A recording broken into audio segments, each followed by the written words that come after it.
আসসালামু আলাইকুম। আশা করি আপনারা সবাই ভালো আছেন, সুস্থ আছেন। তো আজকে দুপুরের মেনু হয়েছে পাবদা মাছ দিয়ে সর্ষে বাটার ঝাল, আলু পটলের রসা। এই তরকারিটা বিয়েবাড়ির তরকারির মতো খেতে দারুণ টেস্ট হয়েছে। আপনারা আবার বাড়িতে বানিয়ে দেখবেন, আমার মুখের কথাই বিশ্বাস করতে হবে না, আবার বাড়িতে বানিয়ে দেখবেন। আমি যেভাবে বানিয়েছি ওইভাবে বানালে মুখে লেগে যায়, মাছ মাংস ফেলে রেখে ওই তরকারি দিয়ে ভাত খেতে ইচ্ছা করবে। আর এই যে ভাত, আজকে প্রচুর বৃষ্টি হচ্ছে, ভেবেছিলাম খিচুড়ি করব, তো খিচুড়িতে ছেলেরা খুব খাবেনি বলছে, তাই ওই জন্যই আগে খিচুড়ি বানাইনি। তো আজকে এই তরকারি করেছি। পাবদা মাছগুলো ডিমওয়ালা পাবদা মাছ,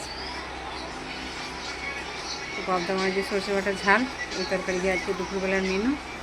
তো ভিডিওটা কেমন লাগলো কমেন্টে জানাবেন, একটা শেয়ার দিয়ে অন্যকে দেখার সুযোগ করে দেবেন, আর একটা লাইক দেবেন, পারলে একটা সাবস্ক্রাইব করে দেবেন।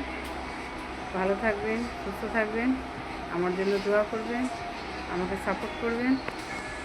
টাটা, বাই, খুদা হাফেজ।